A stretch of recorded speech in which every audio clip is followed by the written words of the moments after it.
여러분 안녕하세요. 전직 펀드 매니저가 운영하는 주식경제 채널 86번가입니다. 오늘 다룰 주제는 주식시장 언제쯤 하락할까입니다. 지난 3월 코로나 저점 이후 증시는 별다른 위기 없이 상승 랠리를 이어가고 있습니다. 지난 6월과 9월 두 차례 잠시 하락을 나타내긴 했지만 증시는 곧바로 회복하는 모습을 보였습니다. 이에 따라 실물 경제는 코로나로 인해 많이 망가져 있는데 증시는 오히려 코로나 이전보다 올라가 있는 상황에 이르렀습니다. 이 같은 금융시장의 호황은 실물 경기 불황과 너무나 대비됩니다.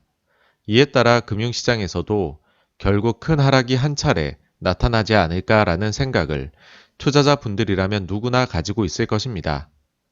저도 증시의 PER 밸류에이션을 보면 과연 이렇게 증시가 계속 올라도 되나 하는 생각이 들긴 합니다. 현재 미국의 S&P 500은 포워드 PER이 21.9배인데 이는 과거 5년 평균보다 27%, 과거 10년 평균보다는 41%나 고평가되어 있기 때문입니다. 하지만 86번가에서는 지금까지 시장 하락을 경고하는 영상을 만들지 않았습니다. 오히려 지난 6월과 9월 증시 하락으로 공포감이 고조될 때 만든 영상에서도 보셨듯 시장 하락론자들의 논리를 반박하는 근거들을 조심스레 소개해 드린 바 있습니다.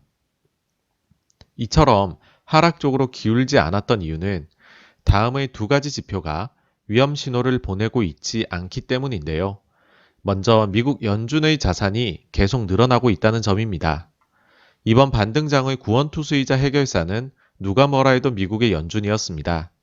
코로나 위기 이후 연준은 엄청난 규모의 자산 매입으로 시장에 충분한 유동성을 공급하고 있는데요.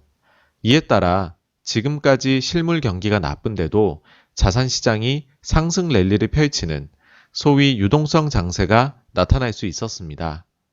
하지만 만약 연준의 유동성 공급이 줄어들기 시작한다면 이제까지와는 정반대의 일이 나타나게 될 것입니다. 즉, 연준의 유동성 공급이 줄어드는 모습을 보이게 되면 그때에는 실물 경기가 회복하는 모습을 보여도 증시는 일단 조정 혹은 하락하는 모습을 보일 가능성이 높습니다. 따라서 연준의 자산 규모를 꾸준히 확인하실 필요가 있는데요. 매주 목요일 미국 시간 오후 4시 30분경 연준 홈페이지에 상세한 자료가 발표되니 참고 부탁드립니다. 그런데 연준에 관심이 많은 투자자라면 여기서 의문이 드실 겁니다. 왜냐하면 연준 자산은 이미 지난 6월 10일 약 7.17조 달러를 고점으로 해서 지난 얼마 동안 하락해 왔기 때문입니다. 이는 연준의 자산을 볼 때에는 약간의 수정이 필요한데 그런 과정을 거치지 않았기 때문에 발생하는 일종의 실수로 볼 수 있습니다. 86번가에서는 이와 관련하여 여러 차례 말씀드린 적이 있는데요. 바로 총자산에서 다른 나라 중앙은행에 공급한 유동성 수합을 뺀 숫자를 보아야 한다는 점입니다. 자산 시장에 위기가 발생하면 달러 구하기가 힘들어지는데 이때 미국 연준이 전 세계 주요 국가와 맺어둔 통화 수합 계약이 힘을 발합니다. 한국도 이를 맺어둔 상황인데요. 만약 다른 나라 중앙은행이 미국 연준을 통해서 이를 사용하게 되면 연준의 중앙은행 통화수합 계정이 증가하게 됩니다. 반대로 자산 시장이 안정을 찾으면 통화수합 사용이 줄어들게 될 텐데요. 이렇게 사용이 줄어들게 되면 연준의 중앙은행 통화수합 계정은 감소하게 됩니다. 즉, 수합 계정의 감소는 오히려 자산 시장이 안정되었음을 의미하는 것이지요.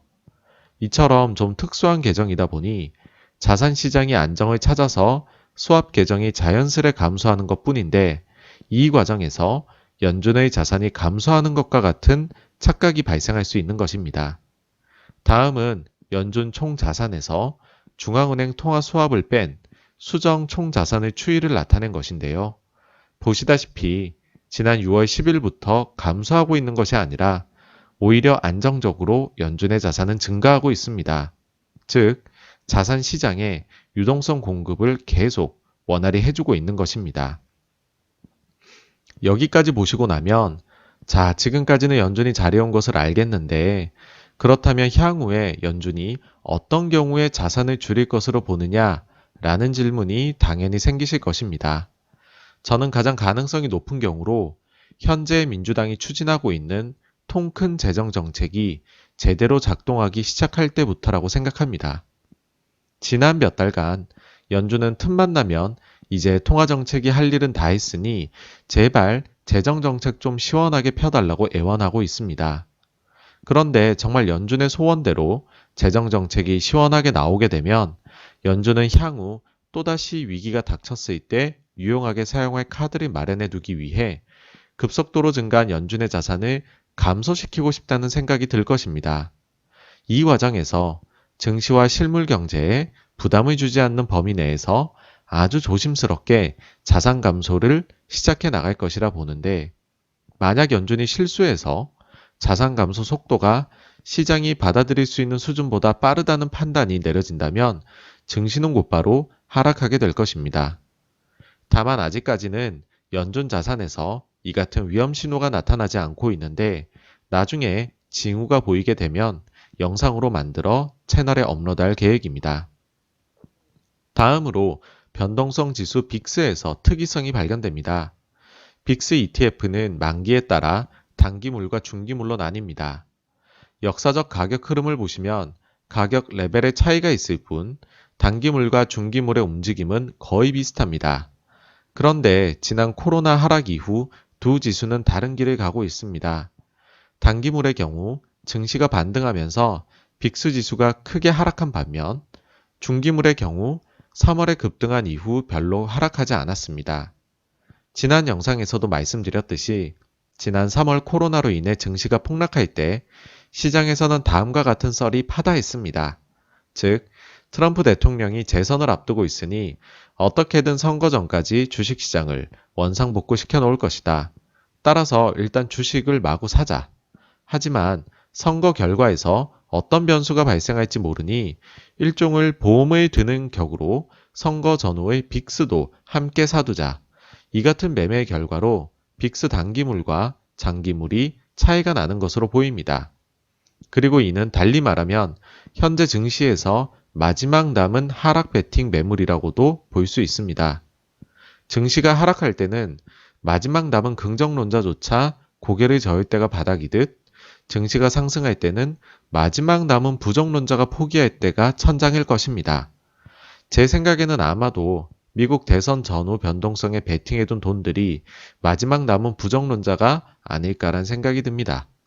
따라서 빅스 중기물의 가격이 단기물 수준으로 내려오고 나면 그때 가서야 정말 증시 하락이 올 수도 있다는 긴장을 해야 하지 않을까 생각합니다. 결론적으로 만약 향후 증시 하락에 대비하고 싶으시다면 연준 자산 추이와 빅스 중기물의 가격 흐름을 눈여겨보시기를 추천드립니다. 오늘 86번가에서 준비한 내용은 여기까지입니다. 아무쪼록 영상 내용이 시청하시는 분들께 도움이 되었으면 합니다. 감사합니다.